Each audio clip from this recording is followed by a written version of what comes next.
아시아의 한 작은 나라 한국이 뭐가 대단하다는 거야?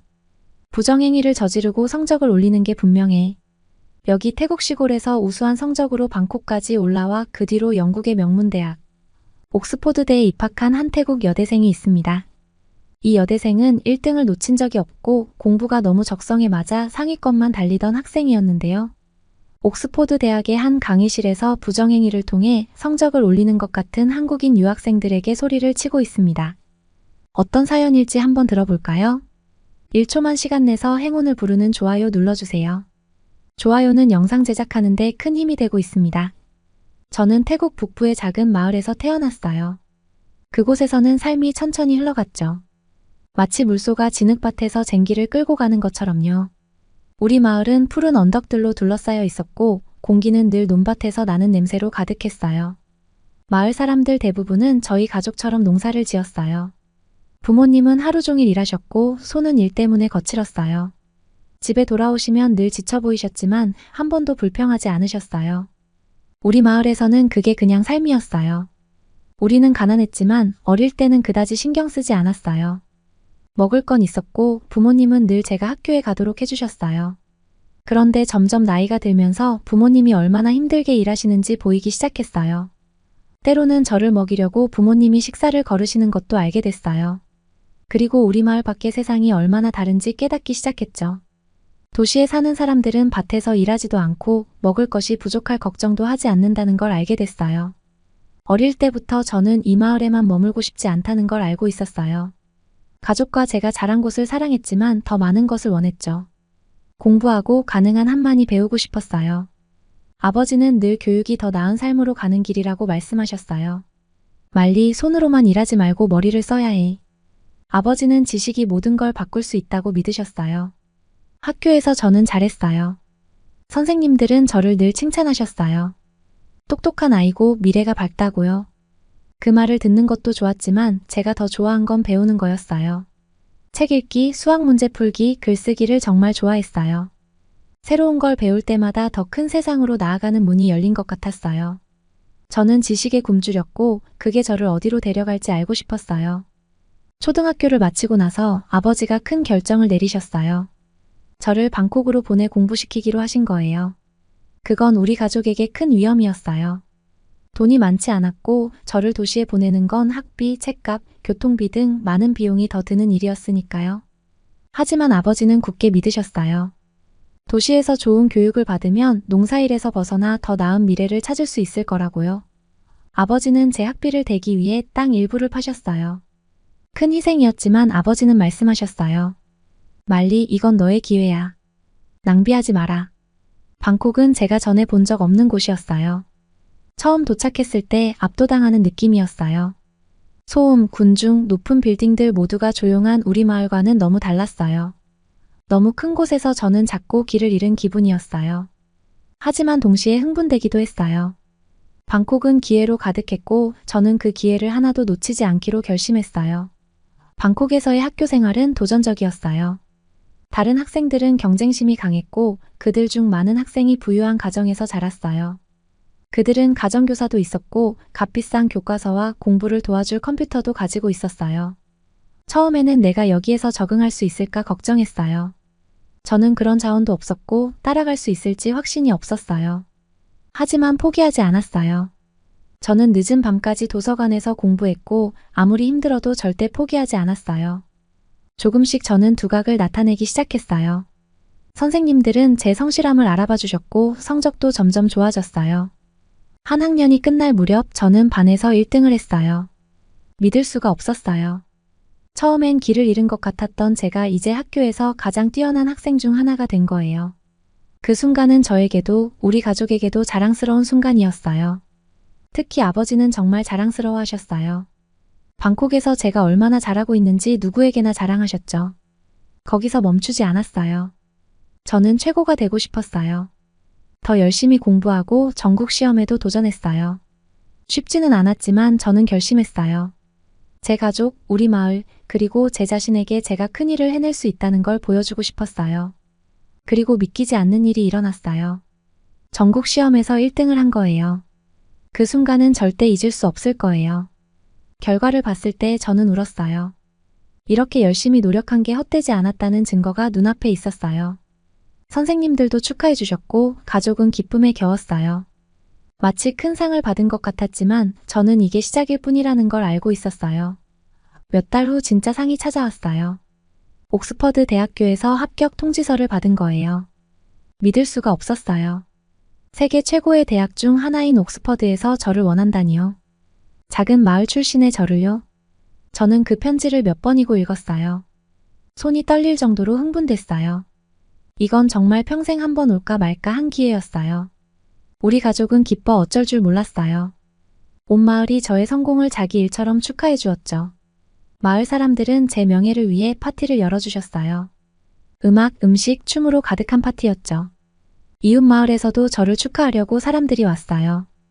그들에게는 우리 마을에서 누군가가 외국에서 공부하게 된 건 처음 있는 일이었으니까요. 특히 옥스퍼드 같은 명문 대학에서는요. 이건 저만의 성취가 아니었어요. 마을 전체의 성취였죠. 저는 깊은 책임감을 느꼈어요. 제가 그들의 희망과 꿈을 함께 안고 있다는 걸 알고 있었거든요. 집을 떠나는 건 힘든 일이었어요. 이렇게 멀리 가족과 떨어진 건 처음이었죠. 하지만 저는 가야 한다는 걸 알고 있었어요. 이 기회를 위해 열심히 일했으니까 두려움에 물러설 수 없었어요. 떠나는 날 아버지가 저를 꼭 안아주시며 말씀하셨어요. 왜 가는지 기억해라, 말리. 너 자신과 우리를 위해 더 나은 삶을 만들기 위해 가는 거다. 그걸 절대 잊지 마라. 비행기가 이륙할 때 저는 창문 밖으로 태국의 익숙한 풍경이 구름 아래로 사라지는 걸 지켜봤어요. 흥분과 두려움이 뒤섞인 감정이었죠. 저는 새로운 세상으로 발을 내딛고 있었어요. 그 세상은 가능성과 도전으로 가득 차 있었어요. 쉽지는 않을 거란 걸 알고 있었지만 저는 준비가 되어 있었어요. 옥스퍼드가 저를 기다리고 있었어요. 미래가 저를 기다리고 있었어요. 처음 옥스퍼드 대학교에 도착했을 때는 마치 꿈속에 들어온 것 같았어요. 높고 오래된 건물들, 하늘을 찌를 듯한 첨탑들이 저를 작게 느끼게 했죠. 이곳은 모든 것이 거대하고 마치 다른 세계에 있는 것처럼 느껴졌어요. 돌길을 따라 학생들이 강의실로 바쁘게 이동하고 오래된 도서관엔 책이 가득했어요. 이곳은 오직 지식만이 중요한 장소였죠. 아름답기도 했지만 동시에 굉장히 압도적이었어요. 처음엔 자부심으로 가득 찼어요. 제 마을 사람들은 상상조차 못할 곳, 바로 그 옥스퍼드에 제가 왔으니까요. 정말 열심히 노력했고 많은 어려움을 이겨냈는데 마침내 이곳에 도착한 거였죠. 하지만 곧 흥분은 사라지기 시작했어요. 수업은 제가 예상했던 것보다 훨씬 어려웠거든요. 태국에서는 제가 최고였지만 여기서는 달랐어요. 교수님들은 빠르게 말씀하셨고 제가 배우지 못한 단어와 개념을 사용하셨어요. 따라가려고 노력했지만 마치 진흙 속을 뛰어가는 것 같았어요. 아무리 열심히 해도 뒤처지는 기분이었죠. 더 힘들었던 건 다른 학생들이 얼마나 쉽게 공부를 해내는지를 보는 거였어요. 그들은 이 수준에 맞춘 교육을 받은 학교에서 왔어요. 저처럼 고군분투하는 것 같지 않았어요. 그 중에서도 한국인 학생들이 가장 눈에 띄었어요. 그들은 항상 준비가 잘 되어 있고 질문의 답을 잘 알았어요. 처음에는 그들을 존경했어요. 그들은 그룹을 만들어 밤늦게까지 함께 공부하고 노트를 공유하며 아이디어를 나눴죠. 서로 돕고 밀어주면서 성공을 향해 나아가는 모습이었어요.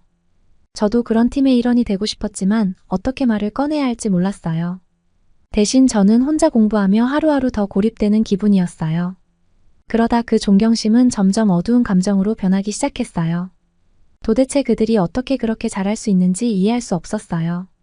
아무리 열심히 공부해도, 아무리 도서관에서 오랜 시간을 보내도 제 성적은 그들만큼 좋지 않았어요. 그래서 생각하기 시작했어요. 아마도 그들이 불공평한 이점을 가지고 있을 거라고요. 아마도 그들의 학교가 제 학교보다 더 많은 걸 가르쳤을 거라고요. 아니면 그들이 저보다 더 많은 자원을 가지고 있을지도 모른다고요. 아니면 어쩌면 그들이 부정행위를 하고 있는 걸지도 모른다고요. 그 생각은 제 마음속에서 자라나기 시작했어요. 도서관에서 그들이 속삭이면서 노트를 나누는 걸 볼 때마다 그들이 무언가 숨기고 있다는 생각을 떨칠 수 없었어요. 제가 잘못된 생각을 하고 있다는 건 알았지만 멈출 수가 없었어요. 제가 더 고군분투할수록 그들에 대한 질투는 점점 더 커졌어요. 제 좌절감은 결국 견딜 수 없을 정도로 커졌어요. 밤에는 잠을 이룰 수가 없었죠. 작은 기숙사 방에서 천장을 바라보며 왜 제가 따라가지 못하는지 계속 고민했어요. 태국에서는 제가 최고였는데 어떻게 이렇게 빨리 모든 것이 바뀐 걸까요? 제가 점점 무너져가는 느낌이었어요. 그토록 열심히 이곳에 오기 위해 노력했던 그 자신감 넘치고 야망 있는 소녀는 이제 사라져 버린 것 같았어요. 어느 날 오후 강의 도중에 결국 참았던 게 터져버렸어요. 강의실 뒤쪽에 앉아 교수님의 말씀을 따라가려 애쓰고 있었지만 머릿속은 다른 곳에 있었어요. 계속 지훈을 쳐다봤어요. 그는 늘 완벽한 성적을 받는 한국 학생이었어요. 조용하고 집중력이 뛰어나며 절대 자신을 드러내지 않았죠.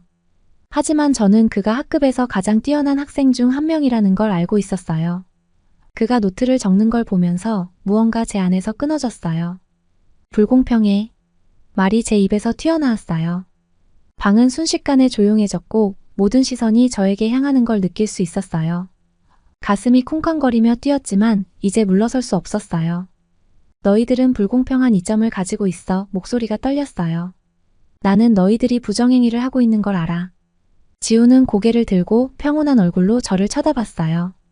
그는 아무 말도 하지 않았고 그저 그 차분한 눈으로 저를 응시했어요. 얼굴이 뜨거워지는 걸 느꼈지만 멈출 수 없었어요.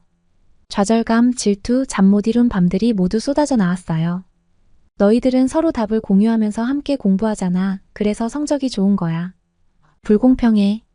잠시 동안 아무도 말이 없었어요. 그러다 교실 앞에서 목소리가 들렸어요.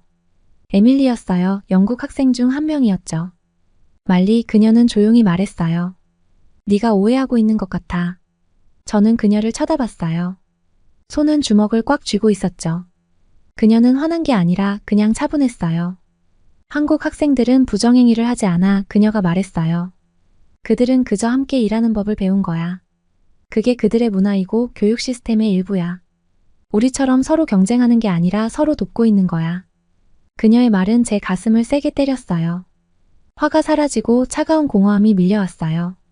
교실을 둘러보니 모두가 저를 쳐다보고 있었어요. 어떤 사람은 혼란스러워하고 어떤 사람은 연민의 눈으로 바라보고 있었죠. 지우는 여전히 아무 말도 하지 않았어요. 저는 사라지고 싶었어요. 자리 속으로 쏙 들어가 그들의 시선에서 숨고 싶었지만 도망칠 곳이 없었어요. 에밀리는 계속해서 말했어요. 그녀의 목소리는 부드럽지만 단호했어요. 한국에서는 교육이 굉장히 중요해. 그들도 너처럼 평생 열심히 공부했어. 하지만 그들은 서로 돕는 방식으로 성공했지 부정행위를 한 게 아니야. 저는 아무 말도 할 수 없었어요. 그녀의 말이 공기 속에 무겁게 그리고 부정할 수 없게 떠다녔어요. 그동안 제가 틀렸다는 사실이 확실해졌어요. 제 질투는 저를 눈멀게 했고 사실이 아닌 것들을 믿게 만들었어요. 한국 학생들은 제 적이 아니었어요. 그들 역시 저처럼 이 경쟁이 치열한 세상에서 성공하려고 노력하고 있었던 거예요. 저는 부끄러움에 휩싸였어요. 어떻게 제가 그렇게 어리석을 수 있었을까요? 어떻게 제 불안감이 이렇게 추한 감정으로 변하게 두었을까요? 사과하고 싶었어요. 제가 한 말을 모두 되돌리고 싶었지만 목에 걸려서 말이 나오지 않았어요. 그들을 마주할 용기가 없었어요. 지금은요. 강의가 끝난 후 저는 서둘러 짐을 챙겨 아무도 저를 막지 못하게 교실을 빠져나왔어요. 다른 학생들의 시선을 피하며 기숙사로 돌아갔어요. 제가 저지른 실수의 무게가 저를 짓눌렀고 옥스퍼드에 온 이후 처음으로 제가 이곳에 어울리지 않는다는 느낌이 들었어요. 기숙사 방에 앉아 벽을 바라봤어요. 방은 더 작아진 것 같았고 공기는 후회로 가득 찬 것 같았어요. 제 자존심과 좌절감이 저를 삼켜버린 거였어요. 저는 그걸 넘어서지 못했고 그렇지 않아도 되는 사람들을 상처 주었어요. 무엇보다도 저는 제 자신을 배신한 기분이었어요. 다음에 뭘 해야 할지 몰랐어요. 제 일부는 모든 걸 포기하고 태국으로 돌아가고 싶었어요. 그곳은 더 단순했고 제가 저지른 실수도 토닥이며 안아줄 것 같았어요. 엄마 품처럼요. 괜찮아, 그럴 수 있어 하면서 말이죠. 제가 터뜨린 그날 이후 며칠은 제 인생에서 가장 힘든 시간이었어요. 소문은 생각보다 훨씬 빠르게 퍼졌고 마치 모든 사람이 제가 한 말을 알고 있는 것처럼 느껴졌어요. 저를 피하는 건 한국 학생들만이 아니었어요. 다른 학생들도 저를 멀리했고 복도에서 이상한 눈길을 주는 사람들이 많아졌어요. 도서관에서도 이제 아무도 제 옆에 앉지 않았어요. 침묵이 무겁게 느껴졌고 제가 가는 곳마다 그 침묵이 저를 따라다니는 것 같았어요. 제가 눈에 보이지 않는 존재가 된 것 같으면서도 동시에 모든 사람의 시선을 받고 있는 것 같았어요. 제가 큰 실수를 저질렀다는 걸 알았지만 어떻게 고쳐야 할지 모르겠더라고요. 지훈과 다른 한국 학생들에게 했던 말을 떠올릴 때마다 제 속에서 수치심이 타오르는 것 같았어요. 그 장면을 머릿속에서 계속 반복하며 차라리 그 말을 하지 않았더라면 좋았을 텐데 라고 생각했어요. 하지만 이미 늦었어요. 제 좌절감과 질투가 저를 지배하게 두었고 그 대가를 치르고 있는 중이었어요. 원래도 어려웠던 공부는 더 힘들어졌어요. 마치 제 머리가 멈춰버린 것 같았죠. 수업에 집중할 수가 없었고 공부하려고 책을 펴도 글자들이 눈앞에서 뒤엉켰어요. 도서관에서 몇 시간을 앉아 있어도 아무것도 머릿속에 들어오지 않았어요. 성적은 점점 더 떨어졌고 제 스스로가 무너져가는 기분이었어요. 어떻게 이 상황에서 벗어나야 할지 몰랐어요. 제가 더 노력할수록 점점 더 절망적으로 느껴졌어요. 아무리 열심히 해도 다른 학생들을 따라잡지 못할 것 같았어요. 특히 한국 학생들보다 잘할 수 있을 거라는 생각은 점점 멀어져 갔죠. 그들은 여전히 최고의 성적을 받았고 늘 자신감에 차 있었어요. 그들을 보면 제 자신이 너무 작고 쓸모없게 느껴졌어요. 그때 한 가지 생각이 들었어요. 처음에는 그 생각을 밀어냈어요. 나는 그런 짓은 절대 하지 않을 거야. 라고 스스로 다짐했죠. 하지만 그 생각은 계속 제 머릿속으로 파고들었어요. 정말 어쩌면 그게 유일한 방법일지도 모른다는 생각이요. 저는 그 생각을 떨쳐내려고 했지만 계속 실패자처럼 느끼는 게 너무 지쳤어요. 혼자인 것처럼 느끼는 게 너무 힘들었어요. 그래서 어느 날 밤 시험을 앞두고 결국 그 생각에 굴복했어요. 작은 물병 라벨 안쪽에 아주 작은 글씨로 답을 적었어요. 아무도 눈치채지 못할 만큼 작았죠. 그때는 그저 한 번만 시험 하나만 잘 보겠다는 생각이었어요. 하지만 그 뒤로는 더 쉬워졌어요. 보이지 않는 잉크로 책상에 답을 적고 특별한 빛을 비추면 사라지게 만들었어요. 제가 잘못된 일을 하고 있다는 걸 알았지만 선택의 여지가 없다고 느꼈어요. 성적이 좋아졌다는 걸 증명하고 싶었거든요. 하지만 부정행위를 해도 성적은 크게 나아지지 않았어요. 한국 학생들은 여전히 저보다 잘했고 그들을 볼 때마다 죄책감이 저를 괴롭혔어요. 이제 지훈의 눈을 마주할 수도 없었어요. 제가 저지른 일이 점점 더 무겁게 저를 짓눌렀어요. 어느 날 수업이 끝난 후 지훈이 저에게 다가왔어요. 심장이 빠르게 뛰기 시작했고 저는 그가 저를 책망하거나 부정행위에 대해 뭐라고 할 줄 알았어요. 하지만 그는 대신 미소를 지었어요. 여전히 차분한 표정이었죠. 말리 그가 부드럽게 말했어요.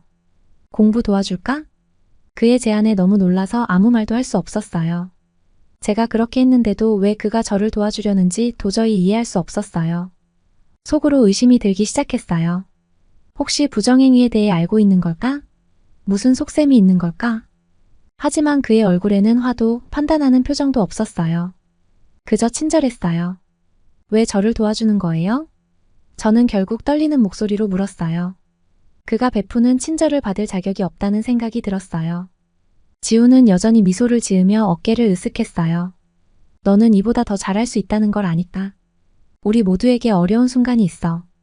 누가 먼저 끝내느냐가 중요한 게 아니라 어떻게 끝내느냐가 중요한 거야. 그의 말은 예상보다 더 크게 다가왔어요. 저는 아무 말도 하지 못하고 그저 서 있었어요. 그가 내민 도움의 무게가 느껴졌어요.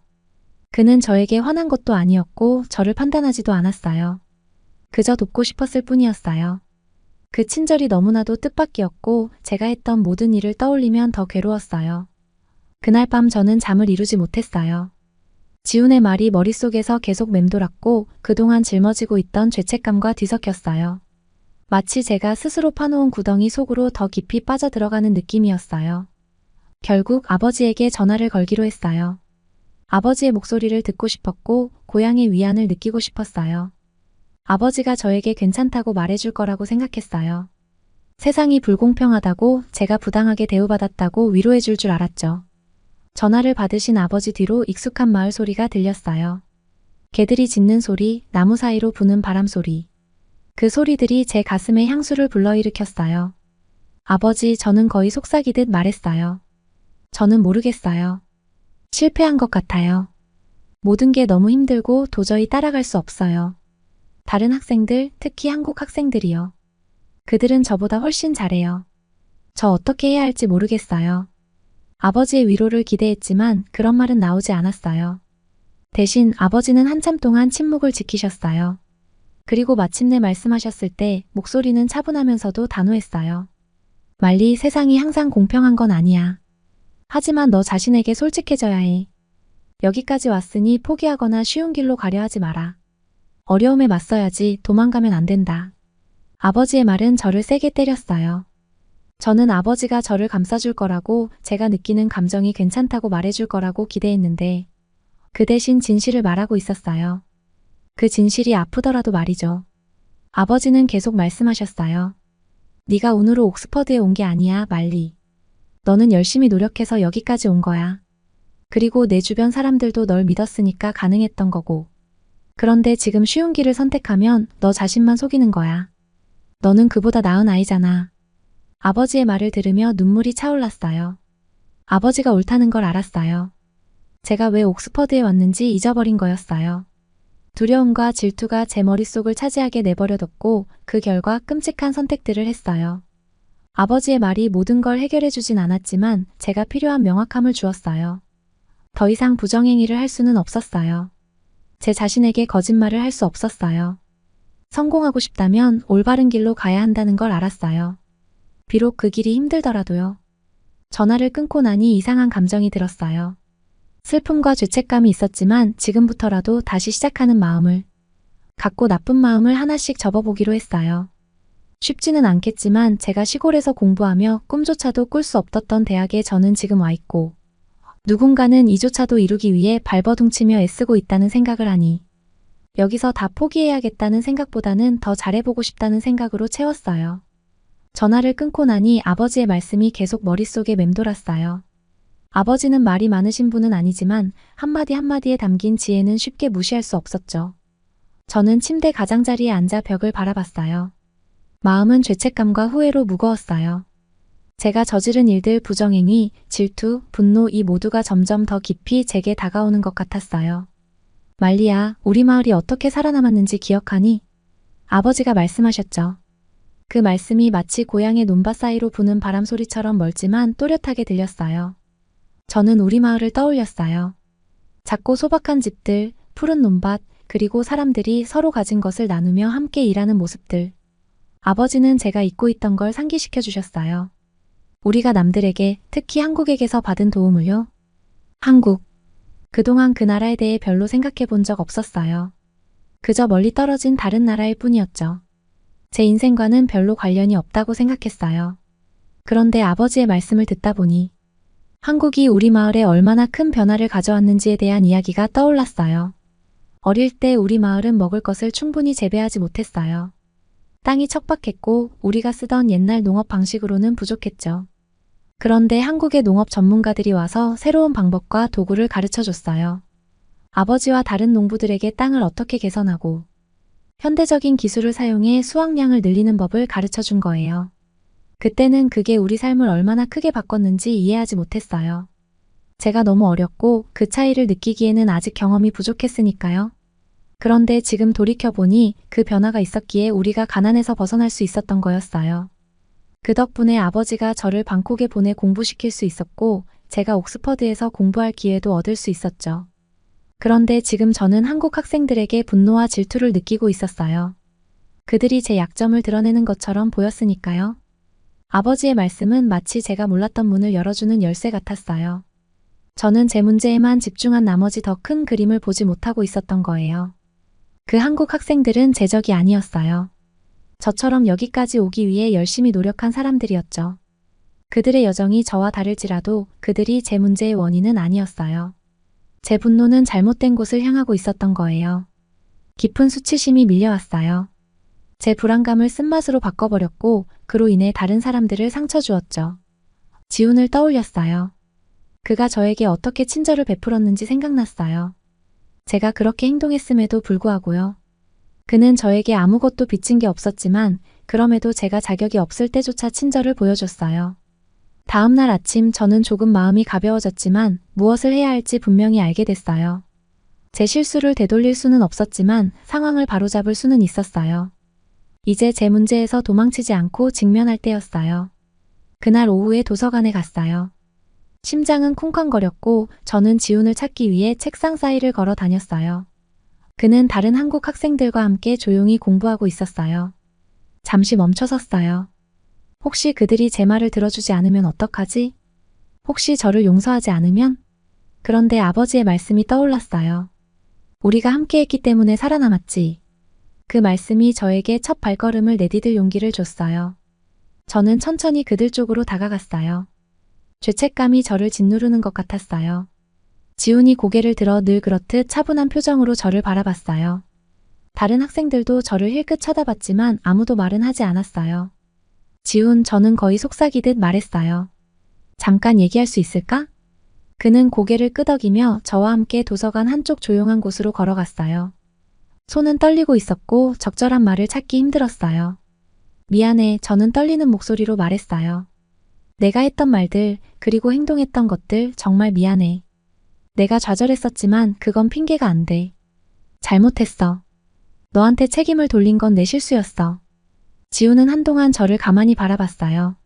그리고 놀랍게도 부드럽게 미소를 지었어요. 괜찮아, 말리, 그는 조용히 말했어요. 우리 모두 힘든 순간을 겪어. 중요한 건 앞으로 어떻게 나아가느냐야. 그의 친절함은 다시 한번 저를 당황하게 했어요. 뭐라고 해야 할지 몰랐어요. 그래서 그냥 고개를 끄덕였고 안도감이 저를 휩쓸었어요. 그날 이후로 조금씩 모든 게 달라지기 시작했어요. 저는 지훈뿐만 아니라 다른 학생들에게도 조금씩 다가갔어요. 제가 한때 라이벌로만 여겼던 한국 학생들이 이제는 제 친구가 되었어요. 그들은 저를 스터디 그룹에 받아주었고 저는 그들에게서 많은 걸 배우기 시작했어요. 그들이 어떻게 시간을 관리하고 복잡한 주제를 작은 단위로 나누는지를 배웠어요. 저도 제가 전에 태국과 방콕에서 배웠던 공부법을 그들과 공유했어요. 우리는 서로 배워가는 관계가 되었고 전에 느꼈던 경쟁심은 사라지고 그 자리를 상호 존중과 이해가 채웠어요.